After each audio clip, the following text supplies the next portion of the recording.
midi. Mesdames, Messieurs, bonjour. Il est midi et c'est l'heure du grand journal. Antoine Diouf.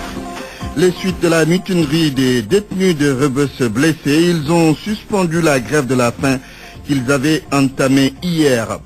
Série de crimes ces jours-ci, mais pourquoi tuer est devenu banal? Le manque d'éducation et l'absence de repères chez les jeunes sont évoqués comme étant les causes principales. Nous avons donné la parole à quelques citoyens. Diamniadio Sindia, les toutes premières retombées de l'autoroute à péage. En quelques jours, le nombre d'accidents a considérablement baissé d'après le directeur de l'agence de développement municipal. Découverte de pétrole et de gaz au Sénégal, l'ambassadeur des États-Unis à Dakar plaide pour la transparence dans la gestion de ces ressources. Et puis le marché, le riz parfumé importé est introuvable, une pénurie que les commerçants ne parviennent pas à expliquer. Le tour du monde, ce sera avec Georges Détché-Diop. Bonjour Georges. Bonjour Antoine. Les titres de l'actualité internationale avant le développement. Après le référendum constitutionnel en Côte d'Ivoire, les électeurs aux urnes le 18 décembre prochain. Élections législatives en République démocratique du Congo. Les juges de la Cour constitutionnelle se crêpent le chignon. Échange de courriers très salés entre membres de la Cour. La suite aux trousses de Théodorin Obiang, la justice genevoise a saisi 11 voitures de luxe qui appartiendraient au fils du président équato-guinéen. Malal Junior Diagne, bonjour. Bonjour Antoine. Qu'est-ce qui va dominer dans la page des sports? Ligue 1 sénégalaise, top départ de la compétition 2016-2017 cet après-midi. Niari Tali, vainqueur de la Coupe du Sénégal, défie l'AS Douanes championne en 2015. Coupe d'Afrique 2016, les Sénégalais du Gabon sonnent la grande mobilisation du balafon au Asiko. Ses supporters veulent pousser les Lions du Sénégal sur la plus haute marche du podium. Basketball enfin, Baba Tandian, face à la presse, l'ancien président de la Fédération sénégalaise de basketball, équipe Lagia, est fait et fera une déclaration à l'issue de cela. C'est aujourd'hui. La chronique du vendredi, ce sera avec Mahmoudou Ibrakan. Point de vue sur la criminalité que vous avez noté ces derniers temps. Qu'en pensez-vous? Le débat du jour, c'est aux alentours de 12h30. Bienvenue à toutes et à tous.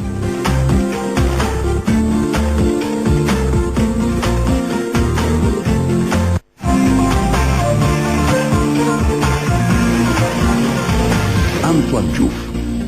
Les détenus de Rebeuss blessés lors de la mutinerie qui avait lieu dans cette maison d'arrêt de correction et admis au pavillon spécial ont suspendu leur grève de la faim qu'ils avaient entamée hier.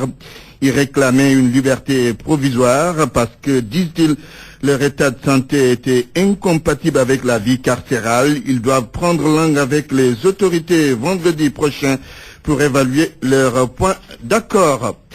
La vie humaine, sans doute sacrée, est-elle banale aux yeux de certains? De toutes les façons, l'on a enregistré ces derniers temps des drames qui ont découlé de petites querelles. Et parmi les causes énumérées par les citoyens que vous allez entendre, il y a le manque d'éducation et de repères chez les jeunes. Les mères de famille qui vivent constamment dans la crainte essaient de sensibiliser leur progéniture pour leur éviter le pire. Reportage signé Sornana Tambay. Deux grands-mères devant une maison de la Médina. L'une d'elles porte sur ses genoux son petit-fils. Les nombreux cas de meurtre plongent ces mères de famille dans une inquiétude permanente. C'est dû au stress. Les jeunes n'ont pas de travail et ils ne veulent pas voler malgré les nombreuses tentations. Alors il suffit juste d'une petite bagarre pour que l'inévitable se produise. Une mauvaise éducation serait aussi à l'origine de cet excès de violence, selon ce monsieur. Aujourd'hui, les jeunes sont très mal polis. Ils passent leur temps à insulter et ils n'ont même pas peur de la prison. Le vieux Ibrahima est âgé de plus de 60 ans. Du temps de sa jeunesse, on en venait aux mains, certes, mais on ne s'entretuait pas. Quand il y avait une bagarre, les sages convoquaient les jeunes à la place publique où ils leur parlaient de leurs ancêtres. Mais aujourd'hui, il suffit de toucher un enfant pour que sa mère vous envoie direct en prison. La parole maintenant à un jeune. Dauphin Faye estime que la vie en ville change négativement la façon de penser des jeunes. Il est originaire de Fissel Mbadan. Nous, les villageois, nous sommes là pour travailler et rien d'autre. D'ailleurs, D'ailleurs, c'est ce que nos parents nous rappellent tous les jours. Mais c'est ce qu'on appelle les boy towns, c'est-à-dire les citadins, qui sont les plus enclins à la violence. Des parents ne dorment plus que d'un seul œil, tenaillés par la peur. Pour des futilités, la vie de leurs enfants pourrait être en danger, malgré leurs conseils.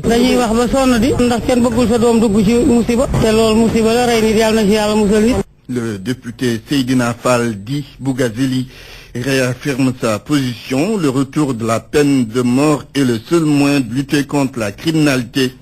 Il révèle avoir saisi le président de l'Assemblée nationale sur son idée de proposition de loi sur la question. Le député prend le contre-pied du ministre de la Justice concernant le retour de la peine de mort. Seydina Fall dit Bougazeli est joint par El Hadj Ndiogoudiena. Cette proposition de loi, c'est déjà fait. Ça fait 2 ans. J'ai même interprété le président Moustapha Niasse pour qu'on règle ce problème-là. Nous, en tant que des parlementaires, on a vu qu'il y a beaucoup de crimes au niveau de notre pays. Pour régler ce problème-là, il faut qu'on applique la peine de mort ici au Sénégal. Nous sommes prêts pour ça. Bon, actuellement, j'ai été réuni avec mes collègues députés. Il y avait M. El Hadj Diouf, Imam Mbaye et d'autres députés. Nous sommes prêts pour accompagner cette proposition de loi-là. Mais ce qui est sûr et certain, nous battrons pour qu'on applique la peine de mort ici au Sénégal. Parce que nous, non seulement nous sommes des musulmans, mais vous voyez, il y a trop de criminalité. Le ministre de la Justice a déclaré la semaine dernière à l'Assemblée nationale qu'il n'est pas question pour le gouvernement de faire revenir la peine de mort. Votre commentaire sur cette déclaration? Je ne suis pas d'accord avec le ministre de la Justice. Parce que ici, tout le temps, on voit des crimes. Mais comment faire pour régler cette situation-là? Comment faire pour régler cette situation? Vous voyez le gars là, comment il a tué le taximan. Mais c'est trop facile. Et à Cambren, pareil. Donc, il faut qu'on prenne nos responsabilités. Moi, je suis prêt et puis je vais me battre jusqu'au bout. 12h06, vous suivez le grand journal. RFM. La radio de toute l'actualité. La radio de toute l'actualité. C'est un train qui arrive à l'heure. Le nombre d'accidents sur l'axe routier Diamniadio-Sindia a baissé de façon considérable depuis l'ouverture de l'autoroute à péage il y a seulement quelques jours. D'après le directeur de l'agence de développement municipal qui a fait le constat, les tarifs sont certes élevés, mais cette autoroute a permis à beaucoup de Mbourois de se rapprocher davantage de leur famille. Abdou Diouf Junior. Cette zone très accidentogène de la RN1 respire un peu. La route sinueuse, étroite et pleine de camions stationnés aux abords causait jusque-là beaucoup de drames. L'autoroute va diminuer de manière considérable les accidents qu'on a l'habitude de constater, surtout sur l'axe Sindia-Diamniadio. Le directeur de l'agence de développement municipal constate une nette baisse des accidents depuis l'ouverture du tronçon Diamniadio-Sindia de l'autoroute à péage. Cheikh Issa Sall. Il y avait toujours des camions qui empruntaient ces routes et de 21h à 3h, 4h du matin, ces camions-là circulaient n'importe comment et on a souvent constaté des accidents mortels. Je crois que depuis la mise en service de l'autoroute, parce que les statisticiens vont nous le dire, mais on n'a pas constaté d'accident. C'est un avantage extrêmement important pour la santé des populations. En plus de la sécurité, du confort et du gain de temps, cet ouvrage rapproche les Mbourois de Dakar de leur famille. Le président du mouvement Agir avec Macky pour le développement de Mbour ne voudrait donc pas s'appesantir sur le coût du péage jugé trop élevé. Je peux comprendre cette position de certaines populations du Sénégal, mais si on fait également un bilan coût-avantage, la sécurité n'a pas de prix. Toutes ces infrastructures font que le département de Mbour doit avoir son destin en main. Sur le plan économique, c'est le premier centre touristique du Sénégal. La pêche connaît un essor extrêmement important. Un carrefour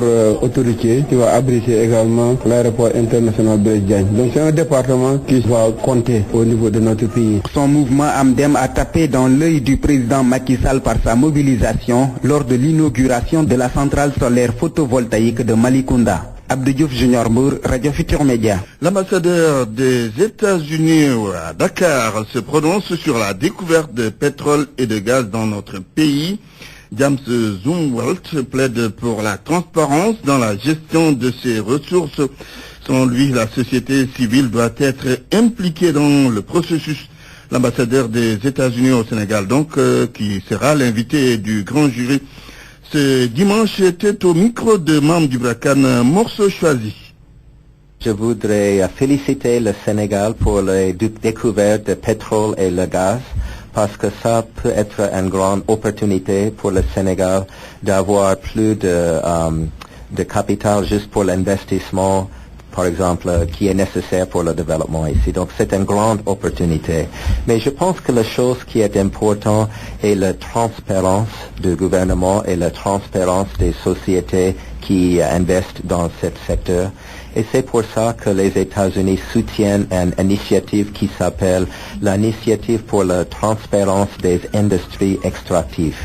Et le but de cet exercice est pour les sociétés privées de publier leurs contrats, de dire à tout le monde, nous avons un contrat dans telle sorte de contrat, et aussi pour les gouvernements aussi de publier leur partie. Et donc la société civile a un grand rôle à jouer à regarder sur l'Internet le contrat de société privée et de gouvernement pour faire la comparaison. Il y a également l'opposition qui met la pression sur le gouvernement. Vous suivez ce débat? C'est un débat qui vous passionne? Et c'est pour ça que je dis que la transparence est importante et aussi la société civile a un grand rôle à jouer. On peut garder ce secteur pour le bénéfice être pour le peuple, pas pour les intérêts des Sénégalais. Exactement, c'est important.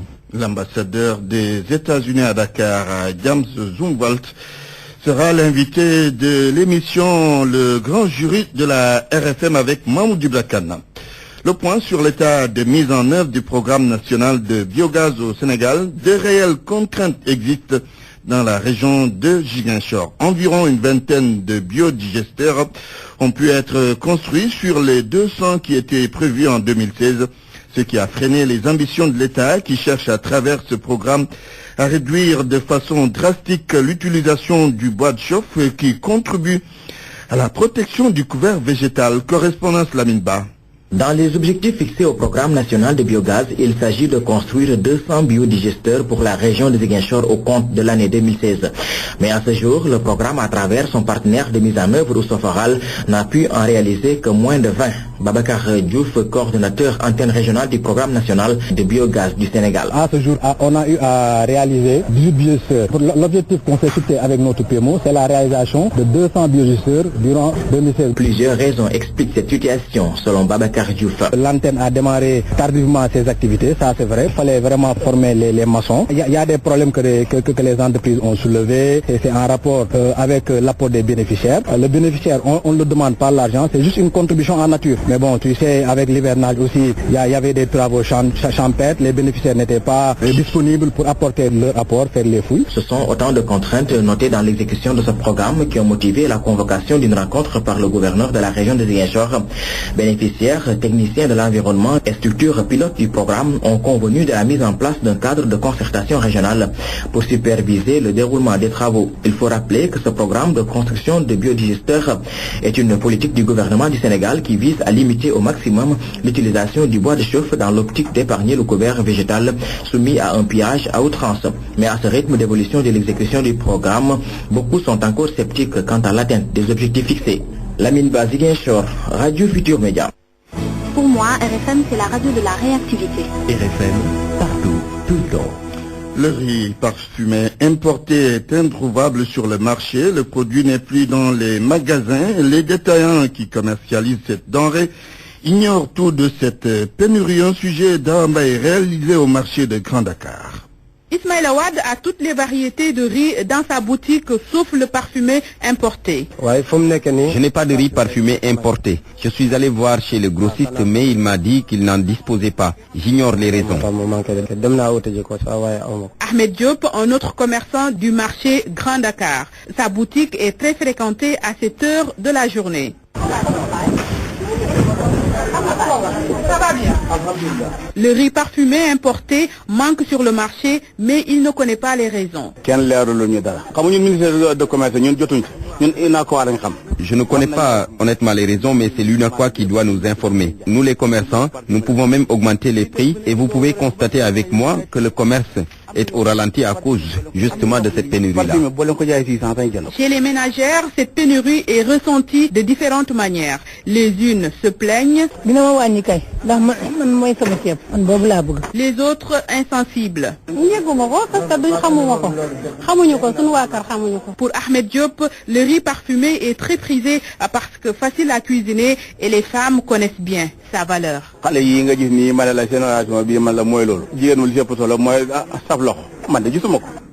Musique, c'est sorti, le nouvel album de Youssou N'Dour, Africa Rek, un CD de 13 titres sorti donc aujourd'hui. Youssou N'Dour était l'invité de RFM Matin ce vendredi.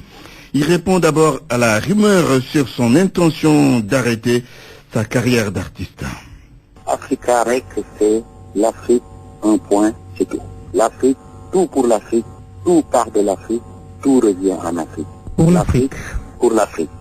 Et pour aussi présenter au monde cette Afrique qu'on montre ici très rarement, cette Afrique qui progresse, cette Afrique qui veut avancer, cette Afrique qui a des villes comme Abidjan, comme Dakar, comme Ouagadougou, de la modernité, une Afrique qui n'est pas seulement une Afrique difficile, c'est vrai, mais c'est très important de montrer une Afrique vraiment qui avance. Et c'est pour cela que j'ai dit Africa Rek, et c'est une Afrique aussi urbaine que je présente autour de cet album. Youssou N'Dour, est-ce que c'est votre dernier album? Est-ce que vous mettez fin à votre carrière de chanteur? Et vous, les journalistes, vous écrivez, vous parlez, mais bon, moi j'ai dit simplement en coulisses, en parlant avec des potes, en leur disant que bon, c'est la première fois que je termine un album et je ne projette pas un autre album international. Et cela n'a rien à voir avec arrêter ma carrière. Donc moi, la musique, c'est ma passion. Je la ferai tout le temps, même si je la ferai seule dans ma chambre avec juste ma famille. Je connais toujours la musique,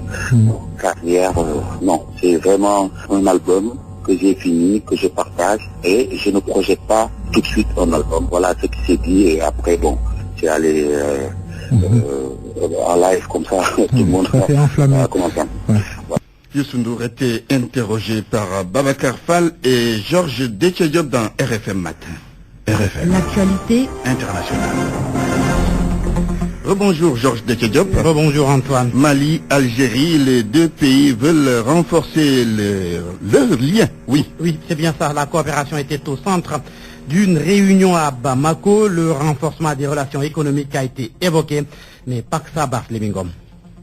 Le volet économique des relations entre l'Algérie et le Mali ne se développait pas. C'est ce qu'a compris l'Algérie qui a décidé de rectifier le tir. Un premier forum économique Mali-Algérie s'est tenu à l'occasion de la grande réunion de la commission mixte de coopération entre les deux pays. Les deux parties ont signé une convention fiscale de non-double imposition pour les hommes d'affaires maliens et algériens qui souhaitent investir soit au Mali, soit en Algérie. Plus d'une dizaine d'accords et de conventions ont aussi été signés dans les domaines de l'agriculture, de l'énergie, entre autres. Ce qu'a salué le premier ministre algérien Abdelmalek Sellal qui conduisait la délégation de son pays. Côté malien, pareil. Toute la délégation a salué cet engagement entre les deux pays et espère que les actes vont suivre rapidement. Le seul hic reste la situation sécuritaire du Mali qui a été d'ailleurs évoquée lors de la rencontre. Les Maliens ont évoqué les difficultés qui font que l'application de l'accord d'Alger fait défaut. La partie algérienne dit avoir pris bonne note. Barthélémy-Ngom, en Côte d'Ivoire, Georges, la date des élections législatives est connue. Oui, elles auront lieu dans la deuxième quinzaine du mois de décembre prochain. Le 18 décembre précisément, le Conseil des ministres a adopté un décret portant convocation des collèges électoraux pour l'élection des députés. Selon Bruno Koné, le porte-parole du gouvernement, les élections législatives auront lieu le 18 décembre en un tour à la majorité relative. Allons en République démocratique du Congo où les relations entre les juges de la Cour constitutionnelle ne sont plus au beau fixe. Elles se sont d'ailleurs dégradées, Antoine. Les juges se sont échangés des courriers très salés. C'est RFI qui donne l'information parce que c'est en procuré les lettres-réponses de 3 juges. Tout serait parti de la décision polémique de la Cour autorisant la commission électorale à publier un nouveau calendrier d'Aouda Diouf. Tout est parti d'une décision de justice rendue par quelques magistrats de la Cour constitutionnelle à la date du 17 octobre. La plus haute instance judiciaire en RDC a rendu une décision autorisant la commission électorale à publier un nouveau calendrier allant au-delà des délais constitutionnellement prévus pour l'organisation de la présidentielle. Sur les 7 juges de la Cour constitutionnelle, 4 étaient absents. Un seul était dans l'incapacité de se trouver en RDC car soigné à l'étranger. Les autres ont été sommés par le président de la Cour constitutionnelle d'expliquer leur absence. Premier constat et sujet d'étonnement par 2 juges. Le président de la République, Joseph Kabila, a été mis en copie de la lettre du président de la dite Cour. Un des hauts magistrats rappelle qu'il s'était déjà plaint que certains de ses confrères avaient divulgué le contenu des libérations à des personnes extérieures, ce qui expose les juges, une situation qui divise les juges de la Cour constitutionnelle en RDC. En République démocratique du Congo, où toute manifestation politique est interdite aujourd'hui dans la capitale Kinshasa. Théodore Obiang dans le viseur de la justice suisse. La justice genevoise, Antoine, a saisi 11 voitures de luxe qui appartiendraient au fils du président de la Guinée équatoriale. Les véhicules étaient garés dans l'aéroport de Genève où ils attendaient de s'envoler vers la Guinée équatoriale. Les autorités suisses soupçonnent Théodorin Obiang de blanchiment d'argent. La justice suisse, selon RFI, exécutait surtout une demande émise par la France où Obiang fils serait bientôt jugé pour blanchiment d'abus de biens sociaux, détournement de fonds publics et corruption. L'avocat de Théodorin Obiang, joint par RFI, a déclaré que ce ne sont pas ses voitures. Georges Diop, merci. Parole aux auditeurs. L'actualité, qu'en pensez-vous? Moi, je pense que vous devez. Réagissez dans nos éditions d'information sur l'actualité. Bonjour. Oui, bienvenue sur cette antenne de RFI. Du lundi au vendredi, vous avez la parole sur RFM. Point de vue sur la criminalité que vous avez noté ces derniers temps. Le débat du jour, c'est dans quelques minutes.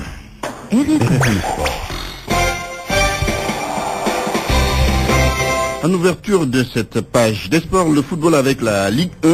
On joue le premier match de la saison cet après-midi. Malal Junior Gagne. Oui, Antoine, à 17h, au Stade Demba Diop, première affiche de la saison 2016-2017. Ça va opposer l'équipe de Niary Tally, vainqueur de la Coupe du Sénégal, à l'équipe de l'AS Douane, championne du Sénégal en 2015.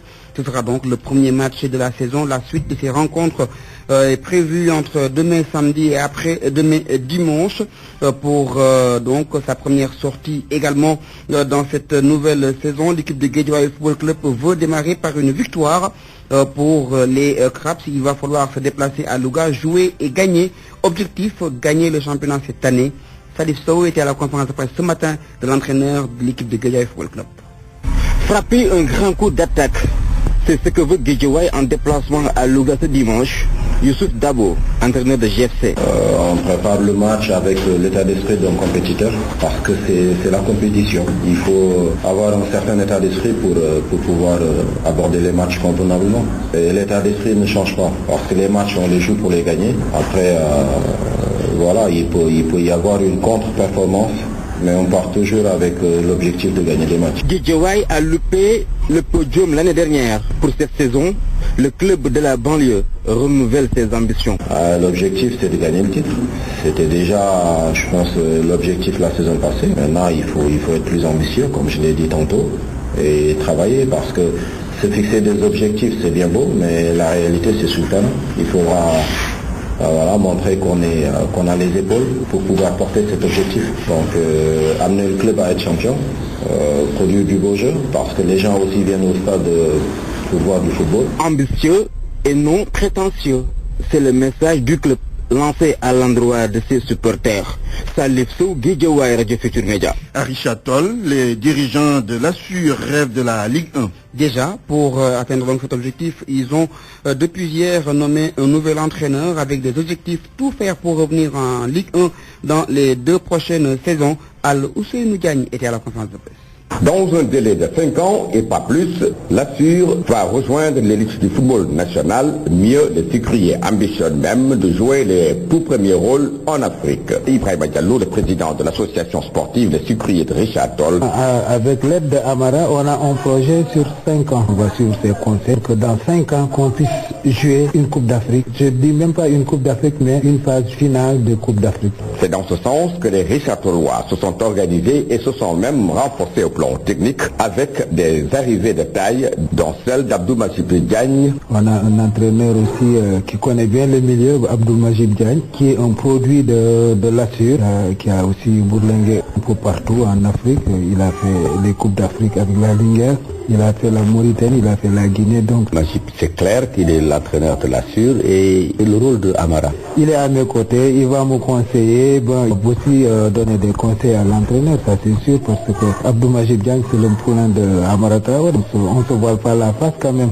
en croire Ibrahima Diallo, les objectifs sont clairs, les moyens sont disponibles et le soutien du tout premier des supporters est sans conteste. Nous avons un budget qui tourne autour de 40-50 millions. Notre boulot, c'est porter les couleurs de la société. Nous, on a un seul sponsor, un seul soutien, c'est la sécurité. Assure, qui est dans la poule B de la Nationale 2, sera en compagnie de l'AS Dagana, de Saint-Louis Foot Center, Entente Guet-Darmol, le Pench de Louga. L'équipe va recevoir certainement hors de sa base puisque le stade municipal de Richard Toll sera en réfection à partir de la fin des Navetanes. Richard Toll à Ousseynou Diagne, RFM. Hors du Sénégal, Cannes 2016, les Sénégalais du Gabon déjà prêts pour la compétition. On a sonné la grande mobilisation pour que tous les Sénégalais du Gabon se retrouvent autour de l'essentiel dans un comité dénommé Comité 12e Gaïndé du Gabon. Ils veulent pousser les Lions du Sénégal à la victoire finale. Ils veulent également faire la promotion de la culture du Sénégal à travers les matchs sur les tribunes des stades du Gabon. Yves Antonio Ogula. Le club 12e Gaïndé du Gabon compte donner de la voix lors de la Coupe d'Afrique des Nations de football. Les supporters des Lions à Libreville s'activent pour cela.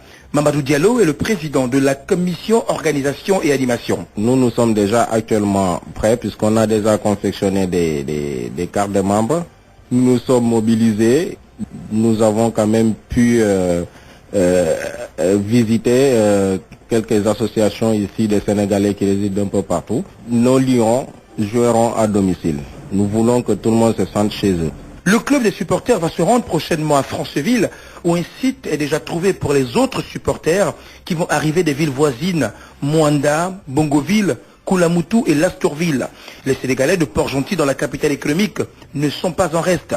Debadia est le président de la communauté des Sénégalais de Port-Gentil.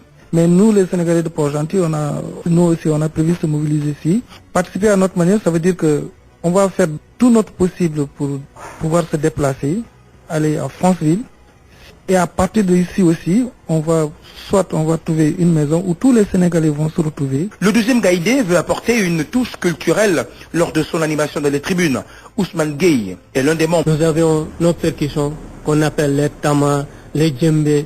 Et je veux réellement que cette identité culturelle sénégalaise se reflète dans les tribunes. On ne peut pas être supporter du Sénégal, avoir un vuvuzela. Ça ne colle pas. Et nous avons déjà pris toutes les mesures nécessaires pour avoir le maximum de matériel disponible.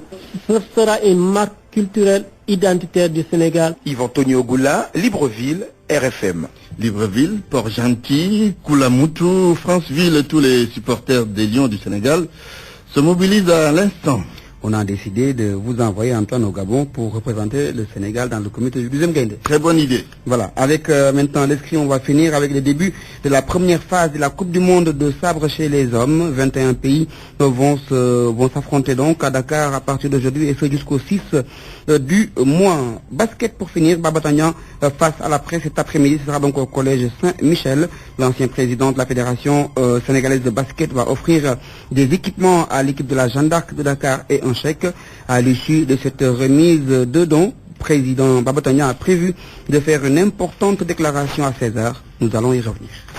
Malal Junior Diagne, merci. RFM, la chronique du jour. Le président Macky Sall s'entoure de plus âgés que lui. C'est le cas au niveau des institutions législatives et consultatives et de la magistrature. Et cela ne manque pas de créer des conflits de génération. Quelle lecture peut-on faire de la stratégie présidentielle? On comprend pourquoi le vieux Abdoulaye Wade refuse de se retirer du jeu politique. Chronique du jour signée Mamadou Djibril. Sous l'orage sénégalais, il y a de quoi relire Seydou Badian. Chez nous, le conflit de génération se lie à l'aune du leadership au sein des institutions législatives et consultatives, de la magistrature et des partis politiques. Au niveau législatif et consultatif, des personnalités politiques d'un certain âge tiennent les commandes. Moustapha Niasse est président de l'Assemblée nationale, Aminata Tall présidente du Conseil économique, social et environnemental et Ousmane Tanor Dieng, fraîchement installé à la tête du Haut Conseil des collectivités territoriales. Conséquences politiques immédiates des secousses au sein des deux principaux partis alliés du président Macky Sall. et Malick Gakou, parti créé, son grand parti, tandis que le PS continue de vivre presque la même crise entre Ousmane Tanor Dieng et les tenants de la rupture avec le président Macky Sall incarné par Khalifa Sall. Pour couronner le tout, au niveau du pouvoir judiciaire symbolisé par la Cour suprême, un projet de loi fait grincer les dents au sein de l'Union des magistrats du Sénégal, projet devant permettre au président et au procureur général actuel de la dite Cour de rester en fonction grâce à une prolongation de 6 ans de leur âge de retraite. En langage imagé, un exécutif jeune face à un législatif et un judiciaire âgé. La jeune pousse politique et judiciaire n'a sûrement pas dit son dernier mot. Mais qu'est-ce qui peut bien pousser un jeune président né après l'indépendance à gouverner avec plus âgé que lui? Tentative de réponse. La première tient au fait que l'âge, pour ne pas dire la vieillesse, est a priori synonyme de sagesse. Un jeune qui s'entoure de sages commettrait en principe moins d'erreurs. La deuxième explication peut relever d'un calcul politique. Dans la perspective des législatives de 2017, mais surtout de l'élection présidentielle de 2019, la stratégie du président candidat à sa propre succession pourrait bien affaiblir ses adversaires potentiels, tels que Khalifa Sall qui se trouverait ainsi coupé de l'appareil du Parti socialiste, tenu par un Ousmane Tanor Dieng disposant de moyens politiques que lui offre le HCCT. Tout indique que le secrétaire général du PS, à l'image de son alter ego de l'AFP Moustapha Niasse, va rouler à fond pour la réélection du président Macky Sall, quitte à se mettre à dos, c'est déjà le cas, une frange de responsables et simples militants socialistes qui estiment que le vieux parti de Senghor ne peut pas ne pas avoir de candidat. Ce serait en tout cas une grande première si cela advenait. Cependant, cette stratégie du chef de l'État et chef de la coalition Benno Bokk Yakaar a des limites. D'abord, la vieillesse d'un parti politique n'est pas toujours gage de succès électoral. Les appareils politiques, aussi vieux soient-ils, ne sont significatifs que s'ils sont en phase avec la majorité sociologique. La victoire en 2012 du jeune Macky Sall et de son jeune parti, l'APR, sur le vieux président Wade et son vieux parti, le PDS, en est une parfaite illustration. Si la tendance politique actuelle se poursuit, on peut parier sans risque de se tromper que la présidentielle de 2019 opposera pour l'essentiel des candidats à 60 arts, néologisme signifiant ceux qui sont nés à l'indépendance ou à l'immédiat après. Paradoxalement, le vieux Wade n'a pas encore pris sa retraite. La preuve, son dernier appel à la résistance depuis Paris et l'écho qu'il semble avoir reçu au palais à Dakar. Le président Macky Sall ne vient-il pas de dire qu'il aurait été plus logique que le candidat arrivé second à la présidentielle puisse incarner le chef de l'opposition? Un clin d'œil à son prédécesseur Abdoulaye Wade, comme pour lui dire « Je vous ai bien entendu ». Un entretien audiovisuel du chef de l'État avec le site AZ Actu. À s'en réjouir quand on sait que nos présidents préfèrent souvent se prononcer sur les sujets domestiques dans des médias étrangers. Une grande interview du président de la République dans un média national, pourvu que ça dure. RFM, la presse du jour. Bonjour, Mohamed Ali Mouba. Bonjour. Ousseynou Diop, pensionnaire de Rebeuss. À la faveur de plusieurs retours de parquet, le présumé bourreau du taximan Ibrahima Samb envoyé en prison hier. Il y a passé sa première nuit en cage. Le juge du deuxième cabinet, Yaham Lehi, l'a inculpé d'assassinat sur la personne d'Ibrahima Samb et il se trouve désormais en détention préventive. Pour l'observateur, les carottes sont désormais cuites pour Lucky Luke, l'homme qui tire plus vite que son ombre, car il devra y méditer son sort le temps qu'il soit renvoyé devant une juridiction de jugement. Et là, assure le confrère, il aura fort à faire. Autre criminel sur les pas de Ousseynou Diop, souligne toujours l'Observateur, le manœuvre Pape Suleiman Sagna, retenez son nom, c'est le présumé tueur du Chinois de Taïwan, sauvagement troué sur la route des hydrocarbures à Anne Marinas. C'était, souvenez-vous, le 25 octobre dernier. Un crime passionnel ayant pour soubassement une relation amoureuse à la sauce gordienne arrosée d'actes contre nature. Le gaz qui encourt une inculpation pour le crime d'assassinat avait bénéficié d'un retour de parquet et il a passé la nuit d'hier au commissariat central. Il sera fixé sur son sort aujourd'hui. Quid de Baye Kunta, Baye Fall, alias Dof, l'homme qui a pris la vie à Khadim Lou, jeune carreleur de 26 ans pour un bâton de cigarette. Le crime, relève le journal LAS, a eu pour scène Yeda Kaou. Le confrère parle de recrudescence par ces temps qui courent de meurtres, d'assassinats de ce genre. Le confrère qui dresse le profil du meurtrier du jeune carreleur note que l'homme ne jouissait pas de toutes ses facultés mentales. C'est un baïfal dans les habits d'un fou. Ces derniers jours, raconte un habitant du quartier, il était très agité et toujours armé d'un gourdin ou d'un couteau. D'autres allèguent pourtant qu'il prétexte la folie pour avoir des passe-droits et semer la terreur dans son fief où il a fini d'avoir ses galons d'emmerdeur public. Un proche de la victime souffle. S'il vous arrive la malchance d'avoir une altercation avec lui, vous êtes obligé de surveiller vos arrières parce qu'il est toujours armé et à l'affût, prêt à vous faire la peau.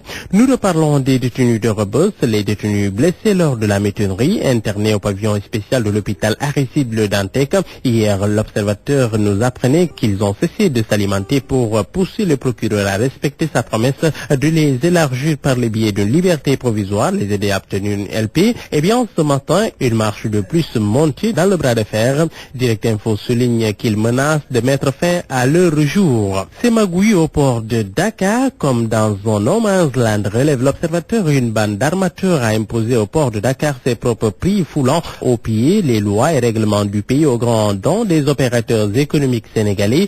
Interpellé par le directeur du commerce intérieur via une lettre circulaire aux allures de rappel à l'ordre, c'est hors la loi, note le confrère, dont tout simplement déchirer la note. La Côte d'Ivoire, le Togo et le Ghana, eux, refusent la forfaiture. Pour le moment, la direction du port, incapable d'intervenir dans l'affaire.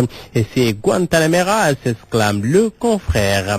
Politique, nous y voilà, décidément, il nous rattrape toujours celle-là. Macky Sall qui parle de son Sénégal selon le populaire. Réumi Mingi Doh, Tchadaou le Djem. Le pays marche, accélère et va décoller. Le président d'ajouter, nous sommes en train de prouver par les actes l'adage selon lequel le soleil brille pour tout le monde.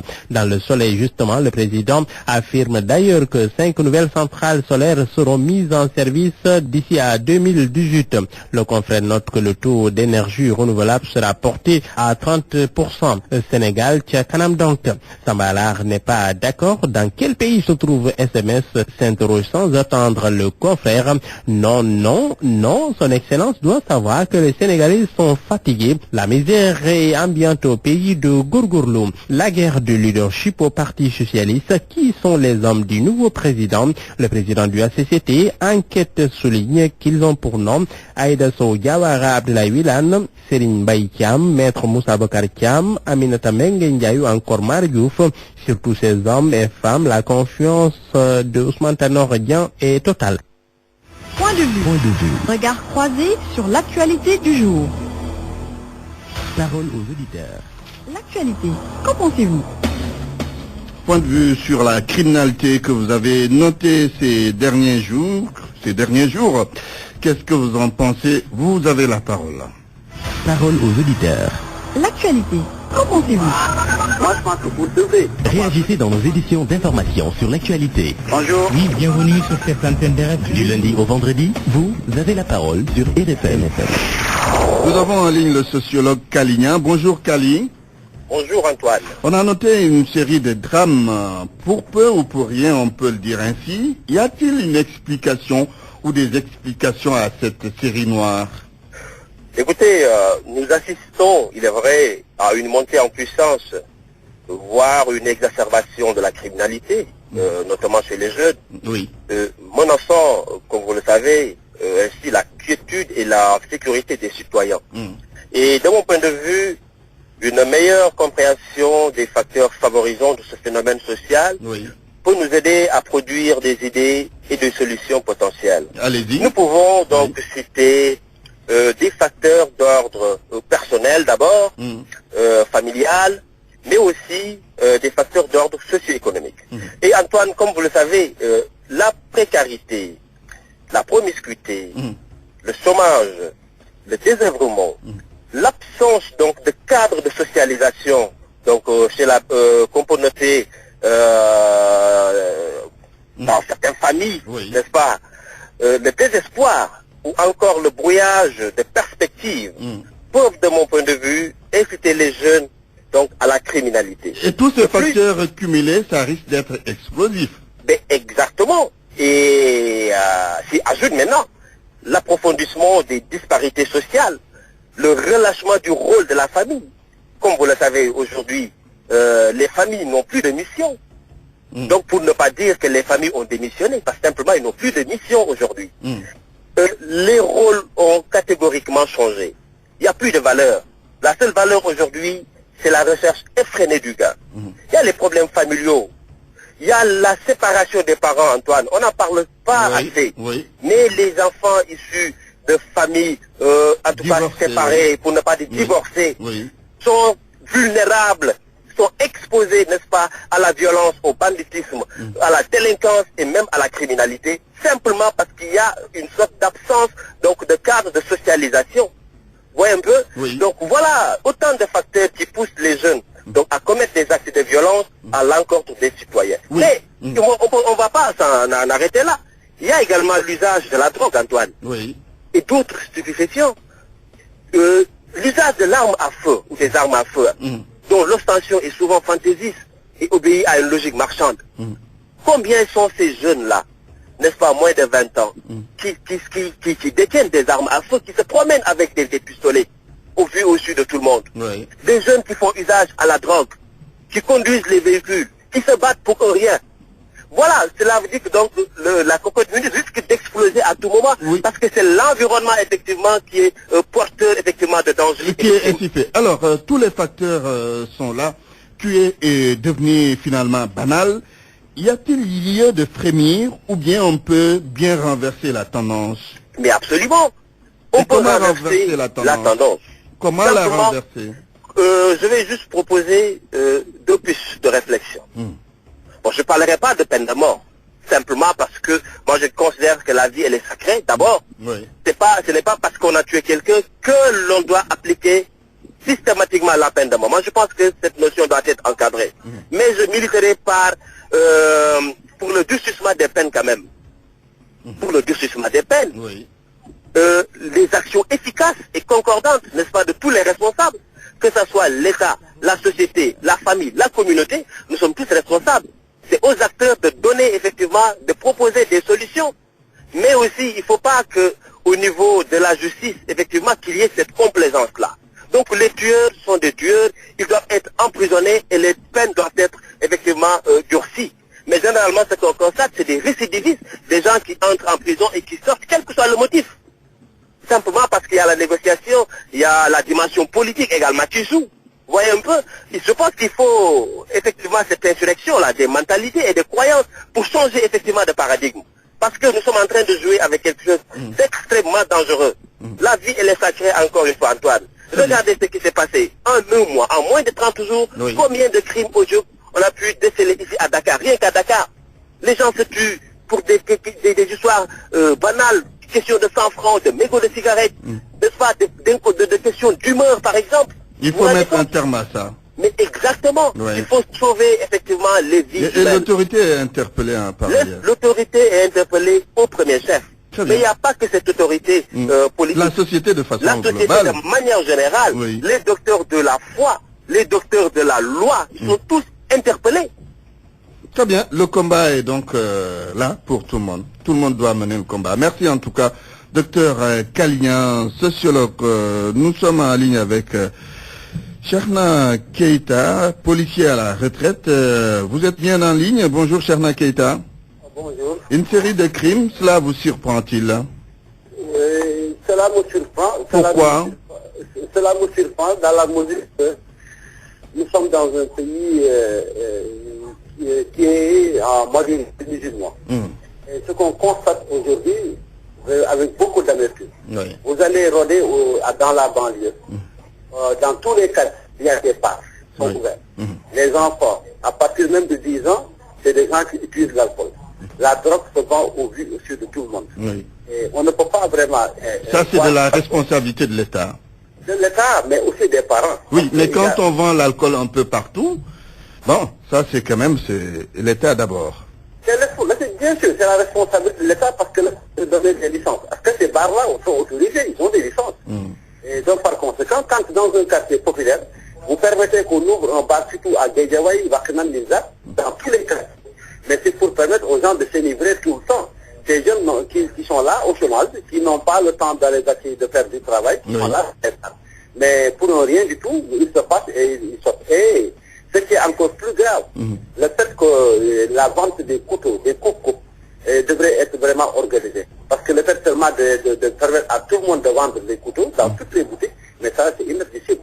Allez à Guédiawaye, là où les charrettes partent de Guédiawaye dans un quartier qui est pas loin, à 100 pieds. Mais tous ces jeunes ont des couteaux, des coupes, et pour rien, ils s'attaquent à quelqu'un, et ils le poignardent pour 100 francs pour autre chose. Donc c'est à l'État de prendre ses responsabilités. On dira que la police ne fait pas son travail. Si, elle est en train de faire son travail. Est-ce qu'il faut se sacrifier? Parce qu'aujourd'hui, la police est désarmée. Elle est désarmée dans la mesure qu'elle n'est pas protégée par l'État du Sénégal. Parce qu'il suffit d'une intervention et que par contre quelqu'un est blessé, on dit que la police ne devrait pas le faire. Mais qu'est-ce qu'on doit faire devant quelqu'un qui est agressif? Mais voilà la raison. Oui. Donc c'est à l'État vraiment de prendre toutes ses responsabilités. Cheikhna Keita, est-ce que vous avez l'impression que le nombre de drames ou de crimes a augmenté comparé aux années dernières? Ou bien c'est l'effet médiatique qui a joué par ailleurs? Non, pas d'effet médiatique. C'est une réalité? C'est une réalité et je vais vous dire pourquoi. C'est parti de quoi? Parce qu'une police, en France, ailleurs partout, les policiers sont protégés. Mais est-ce que vous avez fait un constat? Faites ce constat. Le 13 avril 1987, 6250 policiers ont été radiés, mis dans la rue. Et depuis lors, ces policiers ne sont plus craints par la population. Et quand c'est la police qui doit assurer la sécurité des personnes et des biens qui n'est pas craint, et que si ces policiers ne sont pas protégés par l'État qui leur donne des missions à faire pour sécuriser ces personnes et ces biens, vous voyez ce que ça donne. Ça devient la débandade. Ça devient une débandade. Voilà le résultat, voilà ce que nous voyons aujourd'hui, les agressions dans tous les coins de rue. La nuit, vous ne pouvez pas circuler. À chaque fois, il y a quelqu'un qui te braque. C'est pour chercher de quoi? Parce que c'est la facilité. Et la responsabilité aussi des parents. Allez dans les quartiers de Guédiawaye, Wakhinane, ailleurs. Mais vous savez, les parents sont responsables parce qu'ils voient leurs enfants vendre de yamba au pied au sud de ils voient leurs enfants qui ne vont pas travailler et qui parfois ils descendent avec 100 à 200 000 francs. Ils savent qu'ils n'ont pas travaillé pour là-bas, mais ils ne leur demandent rien du tout parce que tout simplement, ils perçoivent 10 000 ou 5 000 francs de ces enfants-là. Mais c'est une véritable aberration. Très bien, merci. Cheikhna Keita, policier à la retraite. La météo avant de boucler cette édition. Un ciel chargé de nuages denses va entraîner des pluies intermittentes faibles sur la moitié nord du territoire. Ailleurs, sur les régions sud et centre, le ciel sera passagèrement nuageux. Les températures seront en baisse au cours de la journée et la sensation de chaleur sera moins marquée sur le pays, notamment sur les localités nord et centre où les températures vont varier entre 30 et 32 degrés. Fin de cette édition, rappel des titres. Antoine Diouf. Les suites de la mutinerie des détenus de Rebeuss blessés, ils ont suspendu la grève de la faim qu'ils avaient entamée hier. Série de crimes ces jours-ci. On s'est interrogé pourquoi tuer est devenu banal. Le manque d'éducation et l'absence de repères chez les jeunes sont évoqués comme étant les causes principales. Diamniadio Sindia, les toutes premières retombées de l'autoroute à péage. En quelques jours, le nombre d'accidents a considérablement baissé d'après le directeur de l'agence de développement municipal. Et puis, découverte de pétrole et de gaz au Sénégal, l'ambassadeur des États-Unis à Dakar plaide pour la transparence dans la gestion de ces ressources. Journal présenté par Antoine Diouf, à la technique Vincent Mamadou Diop, à la réalisation Babacar Fall. À la régie, il y avait Pape Omar Diaw. À 13h, la grande édition en Wolof, ce sera avec El Haj Ndiogoudien. Mais avant de vous quitter, cette annonce commerciale avant Dialgati Hibar, 920 000 personnes vivant dans 10 communes de Dakar sont concernées par le projet Vivre avec l'eau, le projet qui a démarré au mois de juillet dernier vise à aider ces personnes à faire face aux inondations. Voici à ce propos le directeur exécutif du projet, Mamadou Diassé. Le projet Vivre avec l'eau est un projet de lutte et de prévention contre les inondations dans les zones urbaines et périurbaines de la région de Dakar, financé par la coopération britannique à travers son fonds DFID, Department for International Development. Il s'agit d'une contribution que le gouvernement britannique apporte en appui à l'État du Sénégal dans sa lutte contre les inondations. C'est devenu un phénomène récurrent depuis 2005. Donc tout le monde se souvient des inondations que nous avons enregistrées en 2005-2006 au Sénégal. Et depuis lors, cette problématique demeure. Et l'État a déployé de gros moyens pour régler ce problème des inondations. Et malgré tout, le problème perdure. Et le gouvernement britannique, à travers ce projet Vivre avec l'eau, exécuté par un consortium de 10 partenaires nationaux et internationaux, apporte son appui à l'État du Sénégal pour une résolution durable de ces questions d'inondation dans la zone périurbaine de Dakar.